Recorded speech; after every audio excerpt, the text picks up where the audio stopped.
राजस्थान के भीलवाड़ा शहर के कुमुद विहार में बागेश्वर धाम के पीठाधीश्वर पंडित धीरेन्द्र कृष्ण शास्त्री की ओर से की जा रही 5 दिवसीय हनुमंत कथा का रविवार को समापन हुआ। 5वें दिन 1 लाख श्रद्धालुओं ने हनुमंत कथा सुनकर धर्म लाभ लिया। इस दौरान धीरेन्द्र शास्त्री ने सबको आशीर्वाद देते हुए कहा कि भीलवाड़ा में कब 5 दिन बीत गए पता ही नहीं चला। उन्होंने कहा कि सनातन धर्म के प्रति उत्साह का महाकुंभ देखकर लग रहा है कि राजस्थान का हिंदू जाग गया है। हमारे पास हनुमान जी हैं जिनमें हर समस्या का समाधान भी छुपा है। हनुमान जी दृष्टि और सृष्टि बदलते हैं तो सिद्धि और प्रसिद्धि भी प्रदान करते हैं।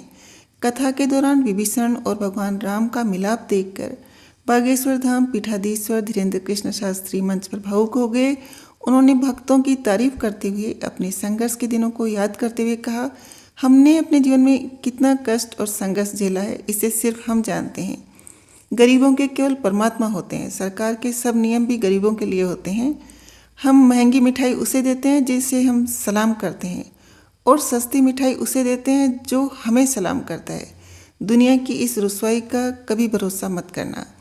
पंडित धीरेन्द्र कृष्ण शास्त्री ने कहा कि हम बड़े आदमियों से इसलिए मिलते हैं कि उनका सहयोग लेकर गरीबों के लिए काम कर सकें, उनकी बेटियों की शादी करा सकें।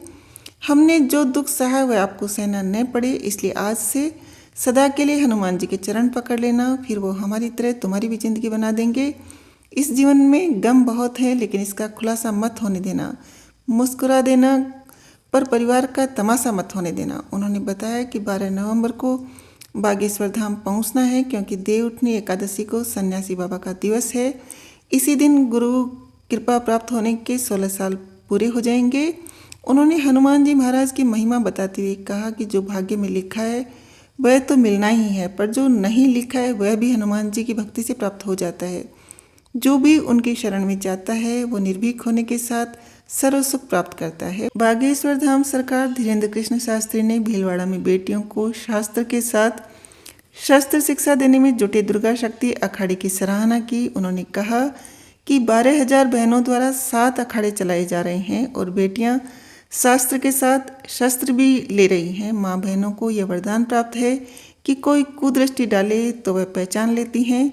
इन अखाड़ों के माध्यम से हमारी बेटियों को जूडो, कराटे और तलवारबाजी की भी शिक्षा देनी होगी।